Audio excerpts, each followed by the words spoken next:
guys, welcome to my channel. This is Gamer Dude, Tech Dude coming at you live video feed where we talk about all things tech, gaming, plus I do live streaming, and sometimes I'll do a talk show on here.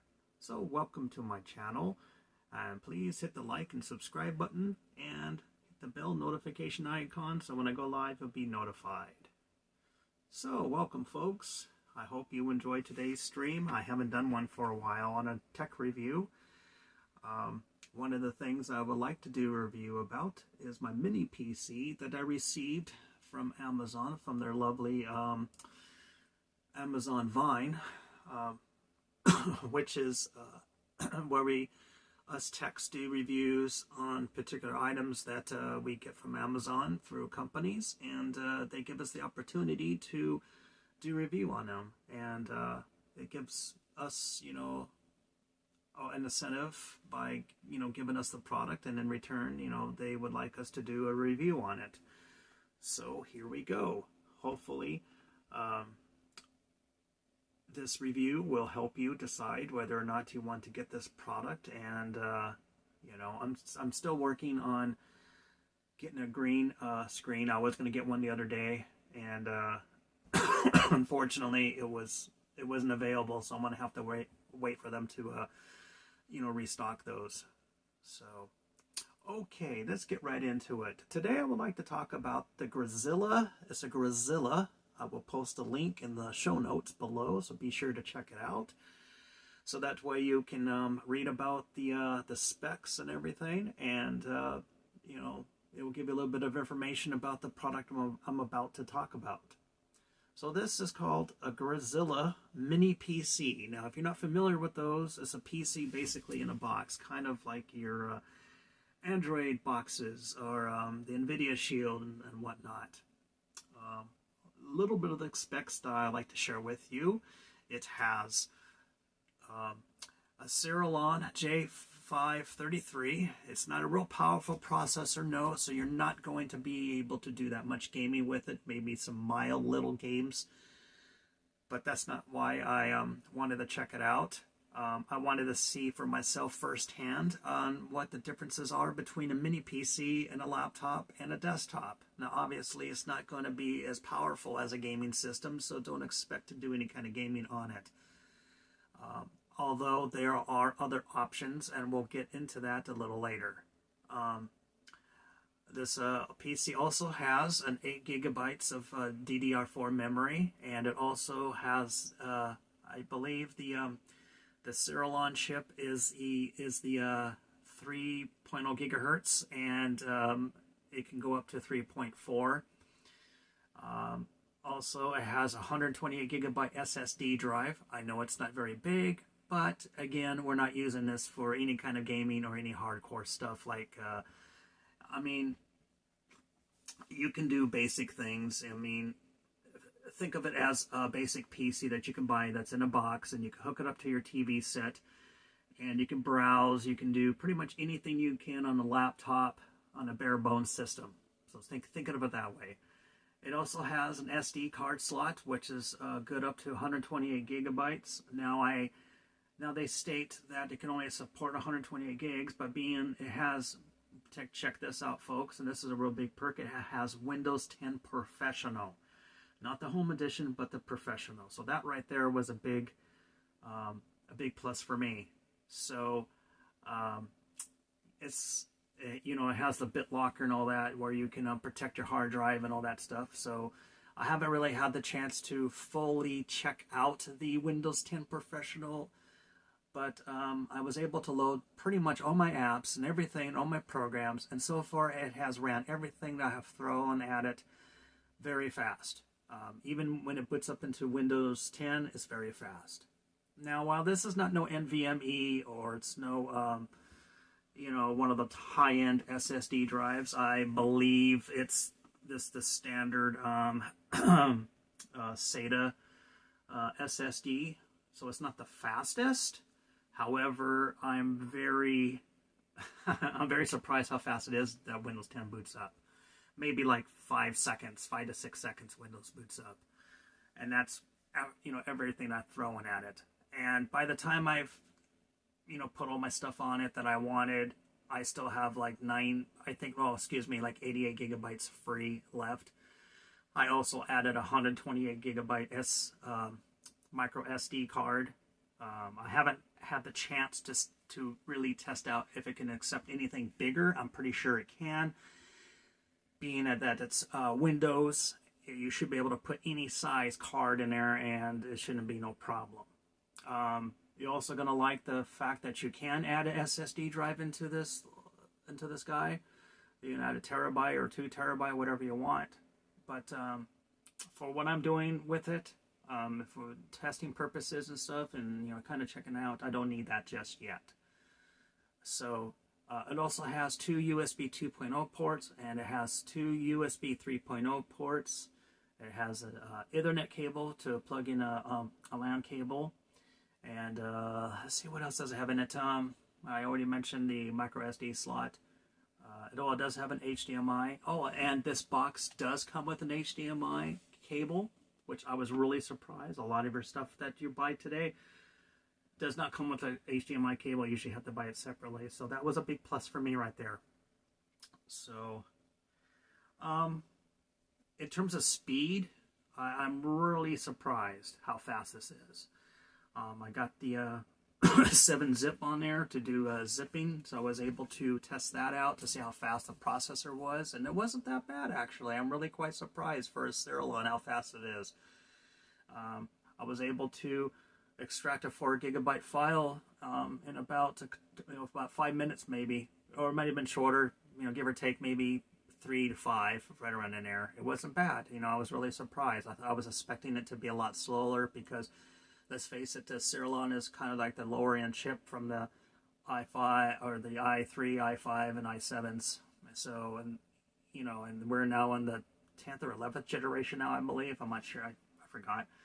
But yeah, I'm quite happy with it.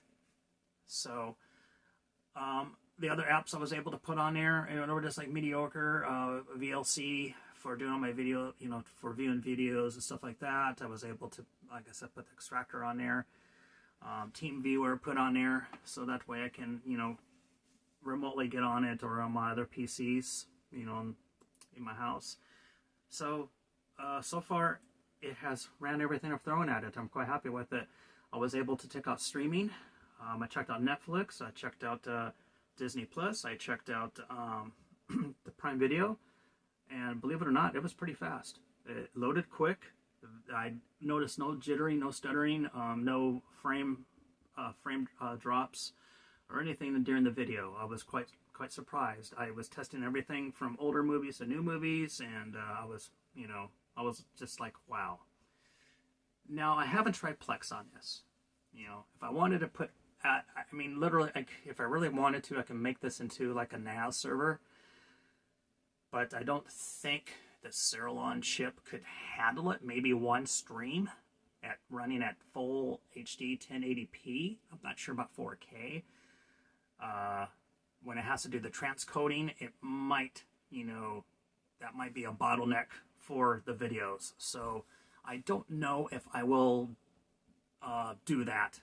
Maybe in the future, I will take one of my external drives and throw a Plex server on there and see, just see what happens. But it's not really my main thing right now, as my Nvidia Shield does an awesome job of doing that right now with the 1 terabyte SSD drive external that I have hooked up to that. So I'm really happy with that one. So this mini PC, I wanted to get it. I wanted to check them out because I wanted to see basically what are the differences between the mini PCs and your big desktops and your laptops. So, all things tech, I kind of wanted to see what it was like, and I'm impressed. If you're into PC stuff and you don't want to go out and buy yourself a full desktop, and you don't want to get a laptop, you just want to have something small and compact and you want hooked up to your TV set and run Windows on, it works awesome. And I was also able to get a wireless keyboard and a mouse through Vine, which I'll post in the show notes which one I got.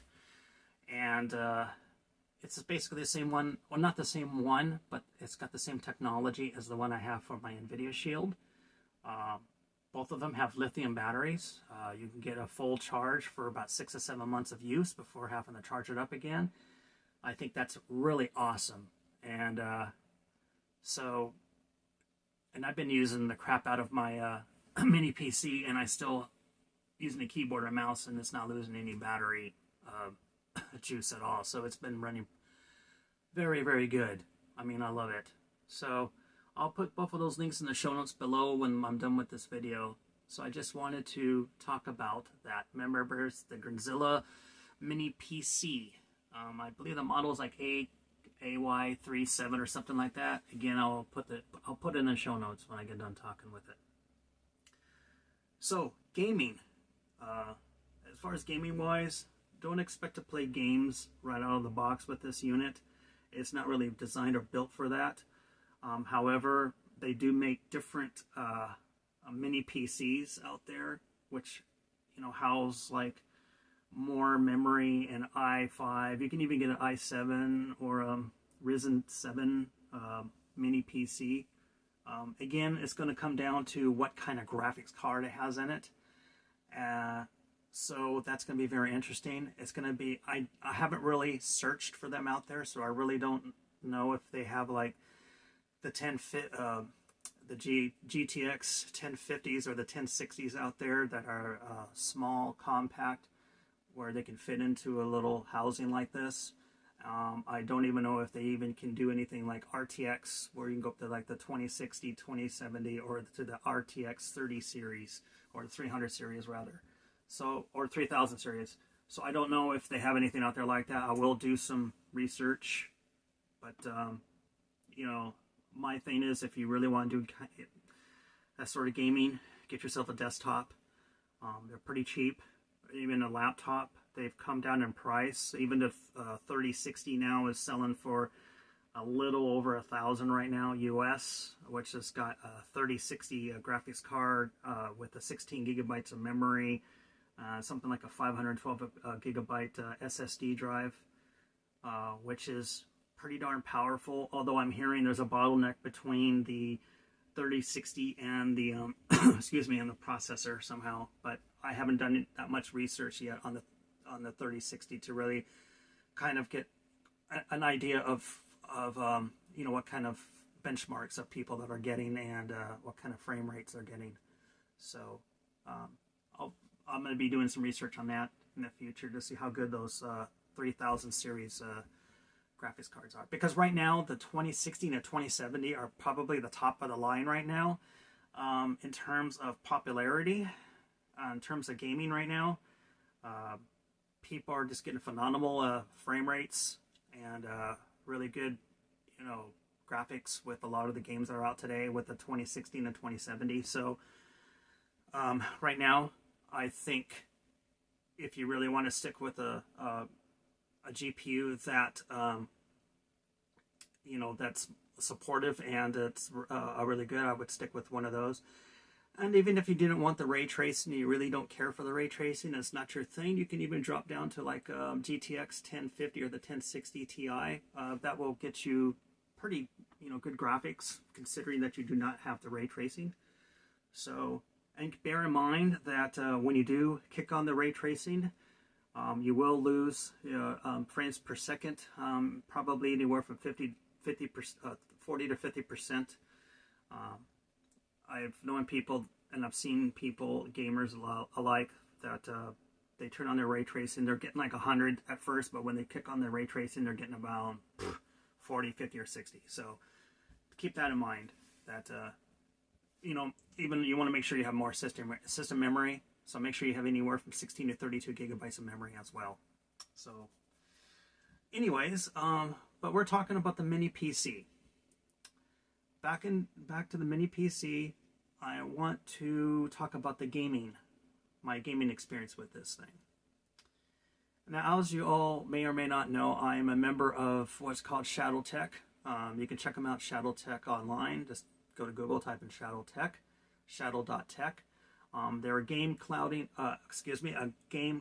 service that Basically, they host a server that you get from them. That's at a data center, and it's basically you remote into it. You remote into the desktop, and you load your own games on there, and you play on their own servers. My experiences with that on this mini PC, awesome. I did not notice any lag, no frame drops or anything like that. Frame rate was running 60 frames a second. Now they only have the 1060, or no, is it 1060 or 1080? I'm trying to remember. Or I don't remember. I'm not sure what the specs are. I know it's not their. I know they don't have the ray tracing on their.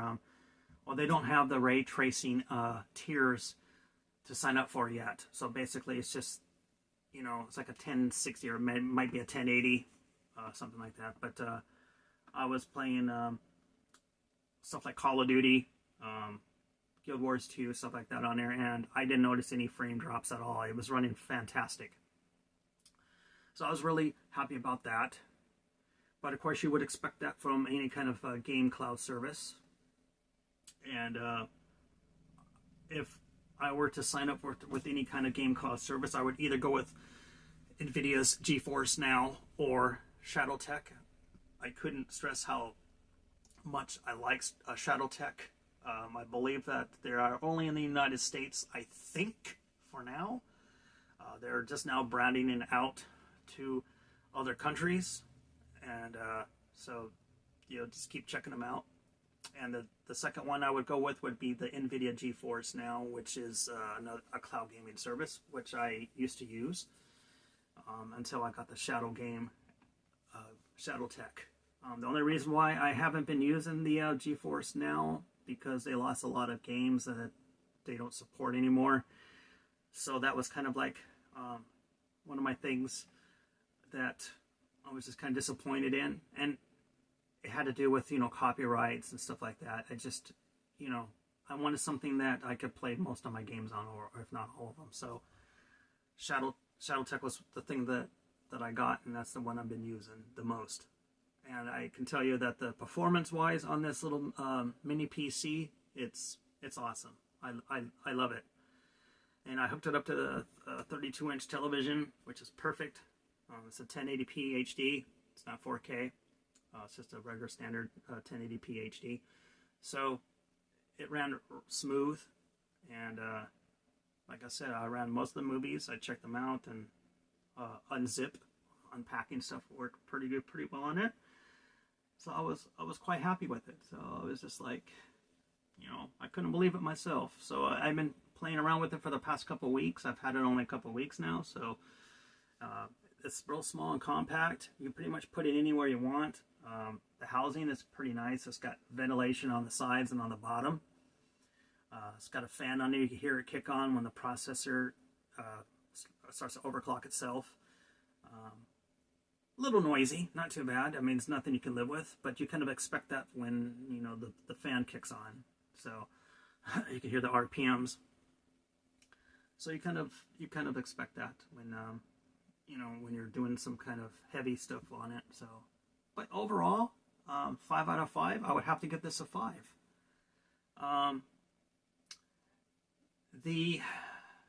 If there was any kind of cons on it, and this is one of my cons. This is like one of my pet peeves with all products or all devices. And I notice this whenever you buy a device, whether it's Android or a Windows system or Apple or whatever, they never give you enough power cord. You notice that? when I got the mini PC, the cord, the brick that they give you, the power brick and the cord, it's only like 4 foot. So you like be on top of everything in order to, you know, to use it. And that's my only small little minute little pet peeve is that. I wish these companies would spend a little bit more money and include it, and it can't cost that much to make a longer cord.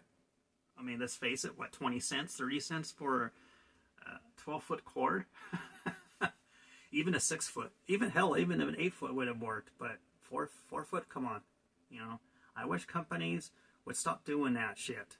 It really kind of annoys me when you go out and you buy a product. Like, I have some earbuds, and the power cord is only like 2 feet. I'm like, Jesus Christ, it's like I have to lay my ear and my head like right next to the outlet, the power outlet, to charge at the same time. I'm just making a point. I wouldn't do that, but it's like you got to have everything on top of each other. It kind of annoys me. So companies, corporates, if you're listening to me, Christ, if you're going to sell a product, make sure you give people at least bare minimum a 6 foot cord. You know, I don't know what's with you people wanting to release a 4 foot cord, and you're trying to power it on, and you got to use it for power anyway. So why not give you a longer cord? Come on, really? So now that I got that mini rant out of the way, it's just, come on. If you're going to come out with a product, then give people a little longer cord, please.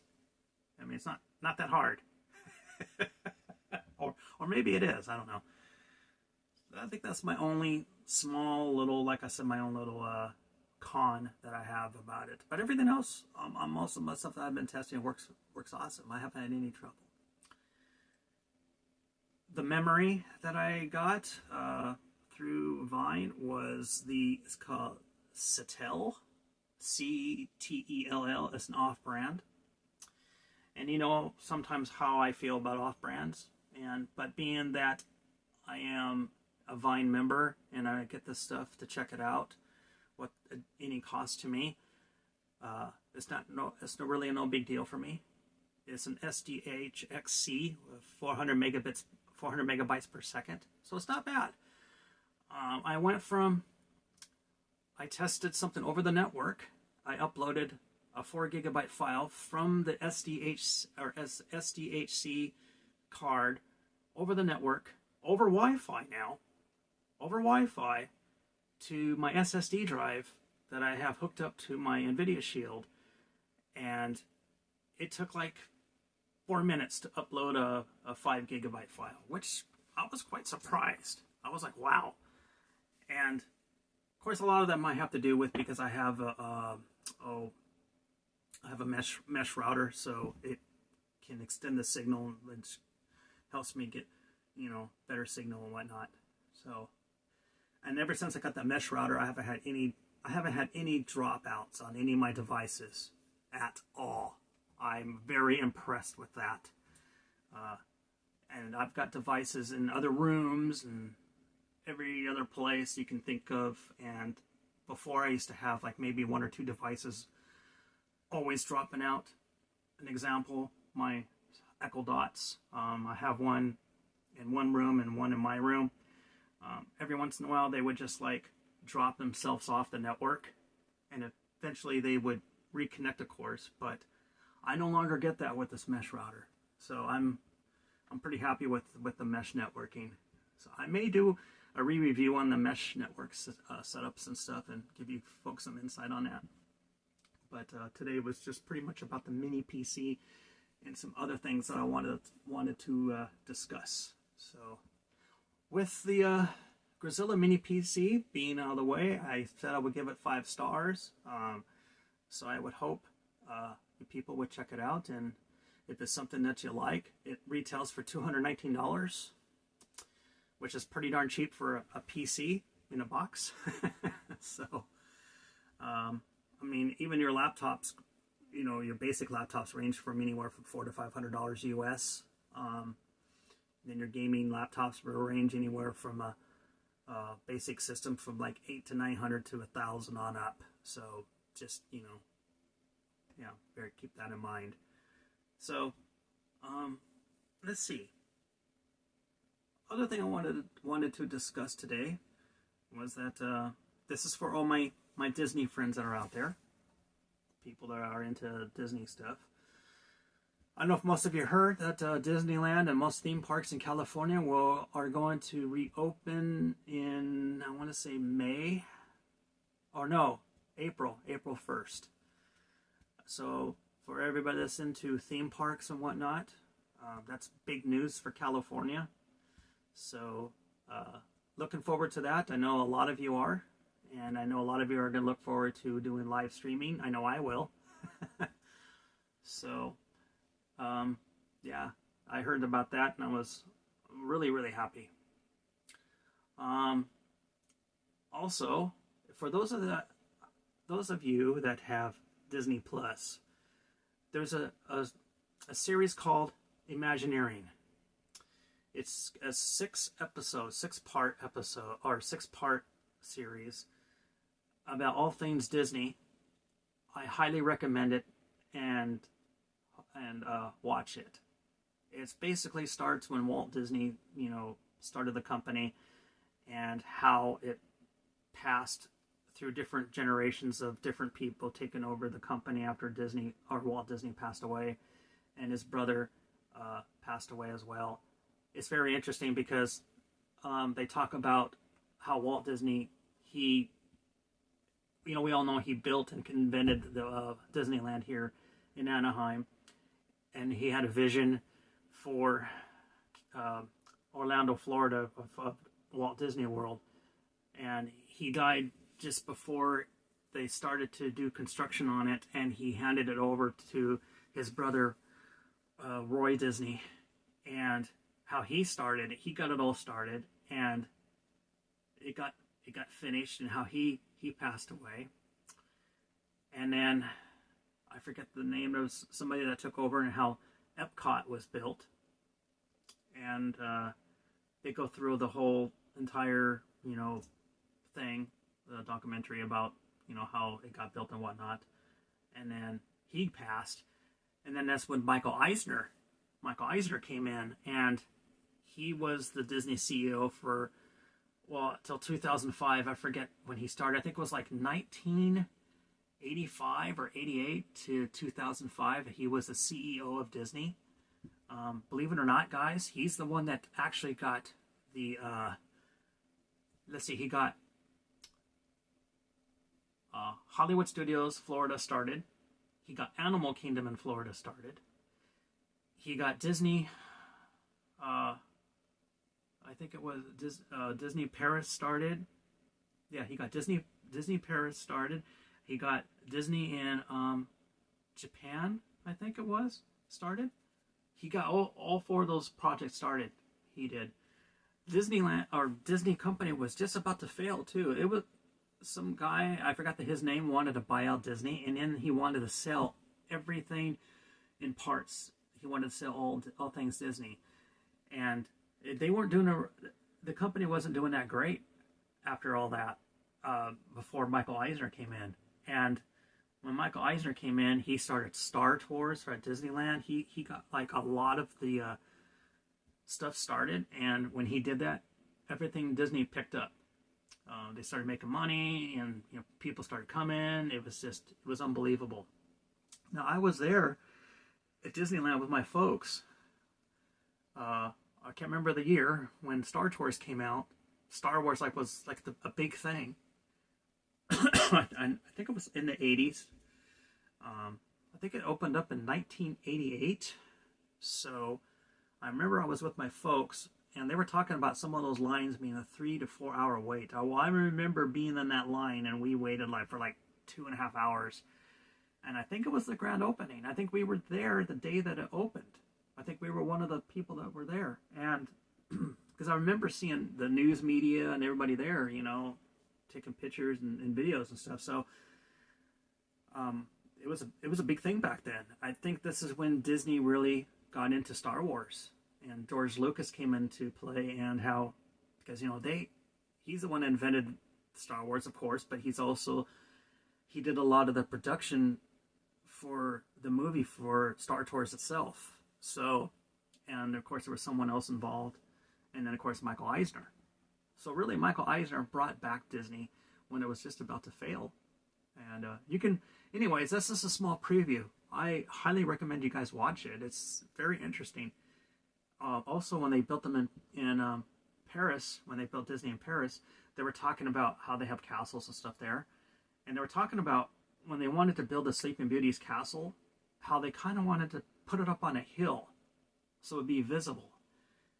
And it took like 6 months just to build like the castle, you know, to build it. And, you know, it was interesting. You just got to watch it. It's on Disney Plus, and it's called Imagineering. Make sure you check it out. It's really good. If you haven't seen it yet, it tells the whole story of the Disney company and everything that they've done. Very interesting. So, I was going to do a video about the technology of the Disney era with Walt Disney and stuff. I wanted to do a talk about Haunted Mansion, and I wanted to talk about Pirates of the Caribbean, how way ahead of their time that when they built that ride, how everything was computerized back then. Animatronics, everything. And we're talking way back in the, way before any PC that ever, you know, even came out, or even before the Commodore 64, any kind of Amiga or Apple or 2E or whatever. These things were being done way back. Even touch screens at Epcot. It's just, it never seems to amaze me how far the Disney company has. Every year we see how they evolve and make the technology better every single year. It's just, you know, from everything from their movies to their theme parks, their rides, to all the small little things that they do. It's just, there's so much to talk about. I've been doing a lot of research on it. And to give you a little bit of preview, did you know that in Paris, that they invented the very first digital sound? And check this out, folks. 24 tracks. We're talking 24 tapes that are being recorded in a recording studio. 24 tracks to make up all the digital sounds that they were doing at the Disney theme park in Paris. Amazing. It would, you know, you hear some of the stuff and you're just like, whoa. You know, and of course, you know, George Lucas, you know, he invented ILM, Industrial Light and Magic. And then it became, what was it? THX. That was like, THX was like its first kind of 5.1. And then it came from, then it went from that, and then it went to Dolby Digital 3.1, then Dolby Digital 5.1, and then Dolby Atmos. Where really, George Lucas kind of pioneered the THX, which was 5.1 sound back in the day when he did Star Wars and all those, and that, which was back in 1977. So when he did that, it was amazing, because I can remember I was young. I mean, I was like, well, let's see, I was like 6 years old when the very first Star Wars opened up, and how George Lucas came out with the very first THX 5.1 surround sound. And this was before, you know, Dolby Digital even came out. This is before they even existed. And I was thinking to myself, well, he pioneered, you know, digital. But when I watched the Disney the special that they did, and I learned that how Disney had 24 tracks set up to do digital sound, I was just like, wow. So really, Disney invented digital sound, and then, of course, George Lucas took over and did the THX sound, which was essentially 5.1 as we know it today, and how it became Dolby Digital 3.1 up to 5.1, and then we're into Dolby Digital DTS, and then we went from DTS, now we're in Dolby Atmos. It's just, you know, so really, if you think about it, Disney really pioneered a lot of the sounds that came back from those days. And we're talking, what, in the mid-80s, beginning of the 80s? So, right around there. So it was like during the George Lucas Disney time, you know, and they kind of like branded together now. So it's, you know, how it all came in this big, gigantic mix. Oh, hey, Valerie, how you doing? I hope you're having a wonderful day.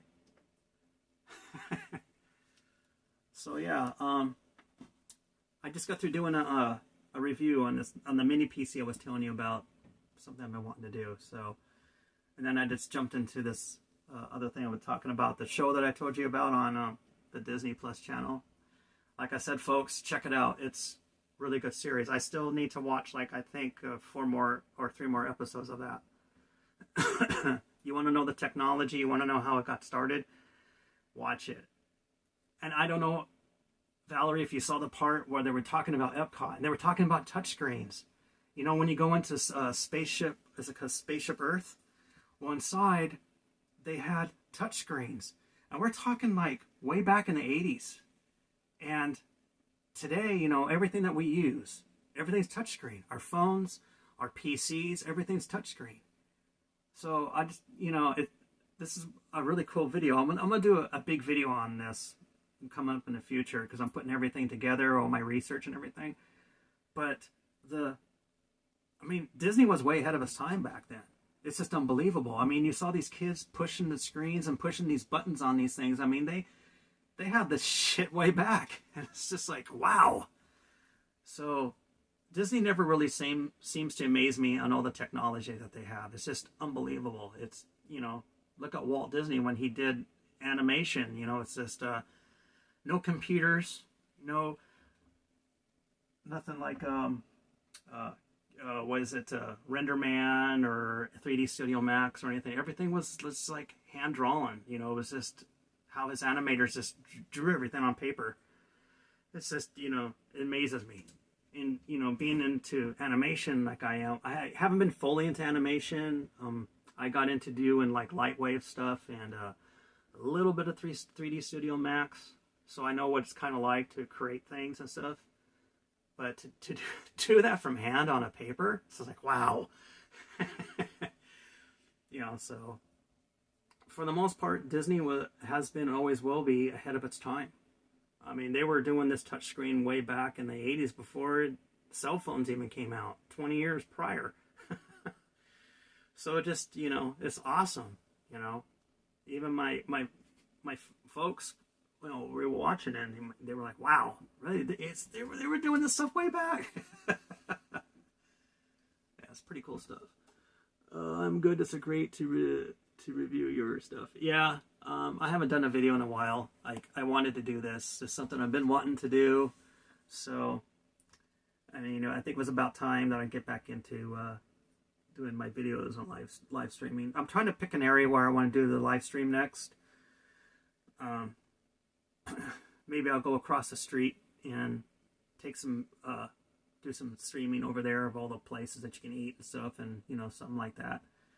What I'm really, you know, what I'm really waiting for, Valerie, is I'm waiting for the damn theme parks to open up. That's when I want to do everything. I mean, I want to go to Disneyland, California Adventure, Knott's Berry Farm. I want to go down to the San Diego area. I want to go hit SeaWorld, San Diego Wild Animal Park, San Diego Zoo. Then I want to go up to Six Flags and check them out. And, I mean, there's all these things I want to do. So maybe we'll go on that adventure together, huh? It'll be an adventure for a past year of being locked up in our houses, right? So, yeah, this is something I've been wanting to do for quite some time. I was just telling the folks here that the mini PC is awesome. So, I highly recommend it. It's you know, if you don't have a laptop and you don't have a desktop, and you just, you know, really don't, it retails for $219 on Amazon, and which isn't real bad. I mean, that's like your higher end, maybe your Android boxes, like the Nvidia Shield is like $119. So.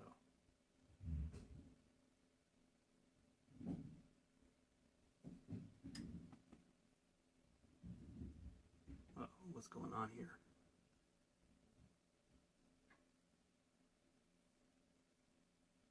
One second, folks.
Alright, sorry folks.